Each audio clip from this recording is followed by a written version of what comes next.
हरे कृष्णा। श्रीमद् भगवद गीता के अध्ययन में आप सभी का स्वागत है। आज हम अध्याय 17 श्रद्धा के विभाग से प्रारंभ करेंगे। पिछले अध्याय में कृष्ण यह स्थापित कर चुके हैं कि शास्त्रों के श्रद्धावान अनुचर दिव्य हैं और श्रद्धाहीन व्यक्ति आसुरी हैं।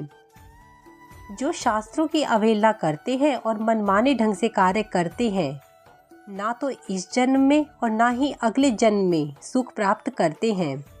इस अध्याय में अर्जुन कृष्ण से उन लोगों के भाग्य के बारे में जिज्ञासा करते हैं जिनकी श्रद्धा शास्त्रों पर आधारित नहीं होती।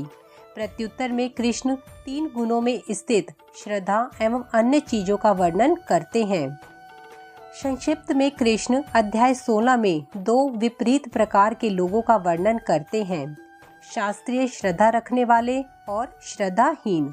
अध्याय 17 में वे उन लोगों का वर्णन करते हैं जो मध्य में है, अर्थात जिनकी श्रद्धा शास्त्रीय नहीं होती। अध्याय 17 श्रद्धा के विभाग, जिसमें भगवान श्री कृष्ण और अर्जुन के संवाद के 28 श्लोक हैं। अर्जुन ने कहा, हे कृष्ण, जो लोग शास्त्र के नियमों का पालन न करके अपनी कल्पना के अनुसार पूजा करते हैं, उनकी स्थिति कौन सी है? वे सतोगुनी है, रजोगुनी है या तमोगुनी? भगवान ने कहा, देहधारी जीव द्वारा अर्जित गुणों के अनुसार उसकी श्रद्धा 3 प्रकार की हो सकती है, सतोगुनी, रजोगुनी अथवा तमोगुनी। अब इसके विषय में मुझसे सुनो।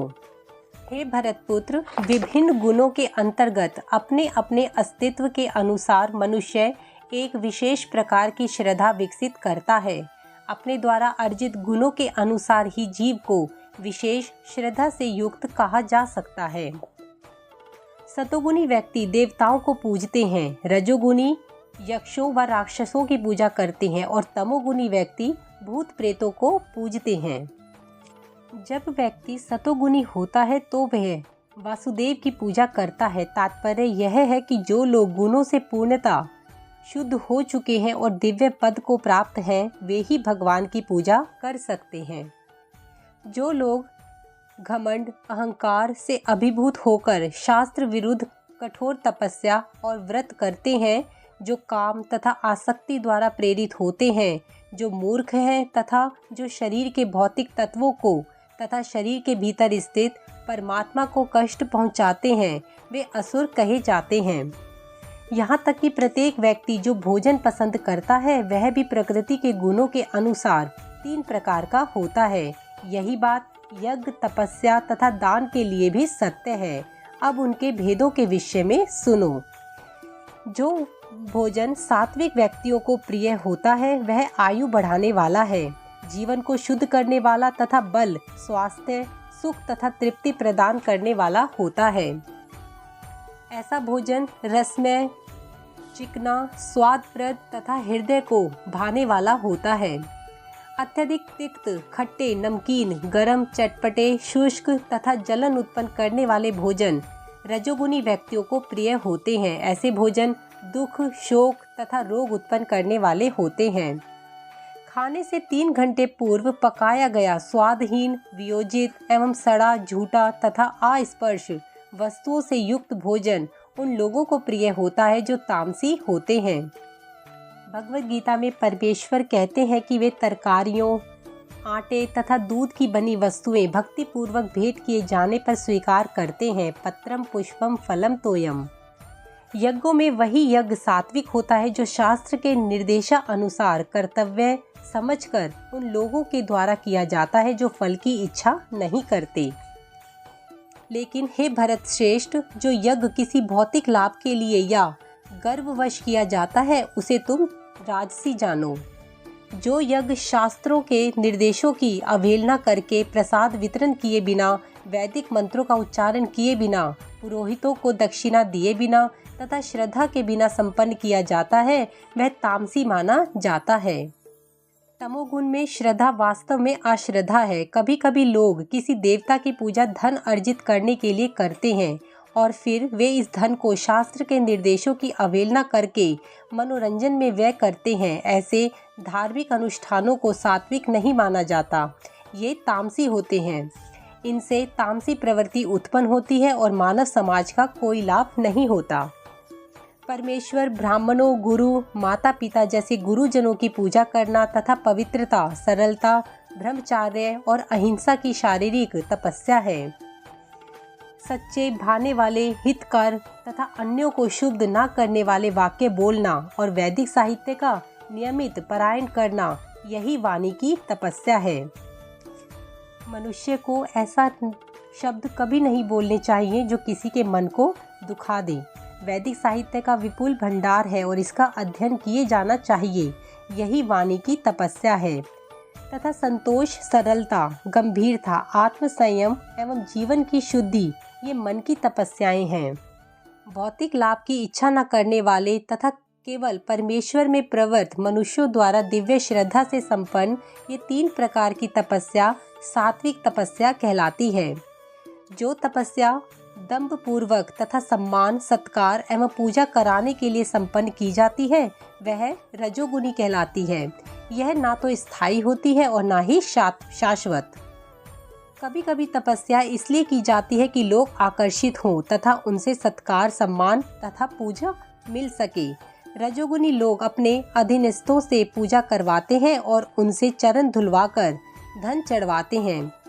तपस्या करने के बहाने ऐसे कृत्रिम आयोजन राजसी माने जाते हैं। इनके फल क्षणिक होते हैं, वे कुछ समय तक रहते हैं, वे कभी स्थायी नहीं होते।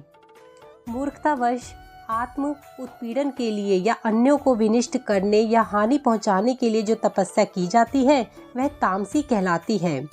मूर्खतापूर्ण तपस्या के ऐसे अनेक दृष्टांत हैं, जैसे कि हिरण्यकश्यपु जैसे असुरों ने अमर बनने तथा देवताओं का वध करने के लिए कठिन तप किए।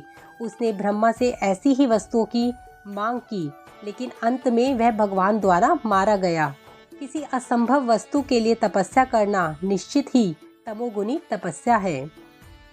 जो दान कर्तव्य समझकर किसी प्रत्युपकार की आशा के बिना समुचित काल तथा स्थान में और योग्य व्यक्ति को दिया जाता है, वह सात्विक माना जाता है।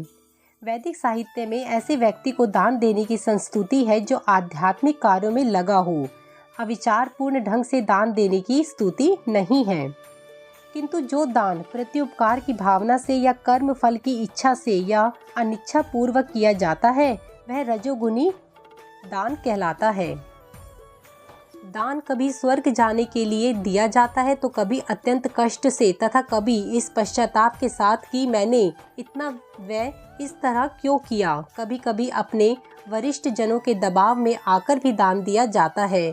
ऐसे दान रजोगुण में आते हैं। ऐसे अनेक संस्थाएं हैं जहां दान दिया जाता है, जहां इंद्रिय भोग का बाजार गर्म रहता है। वैदिक शास्त्र ऐसे दान की संस्तुति नहीं करते, केवल सात्विक दान की संस्तुति की जाती है। तथा जो दान किसी अपवित्र स्थान में अनुचित समय में किसी अयोग्य व्यक्ति को या बिना समुचित ध्यान तथा आदर से दिया जाता है, वह तामसी दान कहलाता है।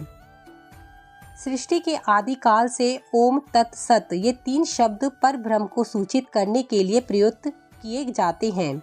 ये तीनों सांकेतिक अभिव्यक्तियों ब्राह्मणों द्वारा वैदिक मंत्रों का उच्चारण करते समय तथा ब्रह्म को संतुष्ट करने के लिए यज्ञों के समय प्रत्युत होते हैं। ओम तत्सत ये 3 शब्द विशेष रूप में परम सत्य भगवान के सूचक हैं। वैदिक मंत्रों में ओम शब्द सदैव रहता है। तात्पर्य यह है कि दान, यज्ञ तथा तप को सतोगुण में रहकर करना चाहिए। ओम तत्सत शब्दों का उच्चारण परमेश्वर के पवित्र नाम के साथ किया जाता है। उदाहरण के लिए ओम तद विष्णु, ये 3 शब्द वैदिक मंत्रों से लिए जाते हैं। अतएव भगवद गीता के अनुसार कोई भी कार्य ओम तत्सत के लिए अर्थात भगवान के लिए किया जाना चाहिए। अतएव योगी जन ब्रह्म की प्राप्ति के लिए शास्त्रीय विधि के अनुसार यज्ञ, दान तथा तप की समस्त क्रियाओं का शुभारंभ सदैव ओम से करते हैं। मनुष्य को चाहिए कि कर्म फल की इच्छा किए बिना विविध प्रकार के यज्ञ, तप तथा दान को तत् शब्द कहकर संपन्न करे। ऐसे दिव्य क्रियाओं का उद्देश्य भव बंधन से मुक्त होना है। आध्यात्मिक पद तक उठने के लिए मनुष्य को चाहिए कि किसी लाभ के निमित्त कर्म ना करे। सारे कार्य भगवान के परम धाम वापस जाने के उद्देश्य से किए जाएं, तो चरम लक्ष्य की उपलब्धि होती है। परम सत्य भक्ति में यज्ञ का लक्ष्य है और उसे सत्य शब्द से अभिहित किया जाता है। हे प्रथापुत्र, ऐसे यज्ञ का संपन्न कर्ता भी सत्य कहलाता है। जिस प्रकार यज्ञ, तप तथा दान के सारे कर्म भी जो परम पुरुष को प्रसन्न करने के लिए संपन्न किए जाते हैं, सत्य है। हे प्रथापुत्र, श्रद्धा के बिना यज्ञ, दान या तप के रूप में जो भी किया जाता है वह नश्वर है, वह असत कहलाता है और इस जन्म तथा अगले जन्म दोनों में ही व्यर्थ जाता है। संपूर्ण वैदिक साहित्य में भगवान में श्रद्धा की संस्तुति की गई है, अतएव मनुष्य को चाहिए कि सीधे कृष्ण भावना अमृत ग्रहण करे। इस प्रकार श्रीमद् भगवद गीता के 17वें अध्याय श्रद्धा के विभाग का भक्ति वेदांत तात्पर्य पूर्ण हुआ।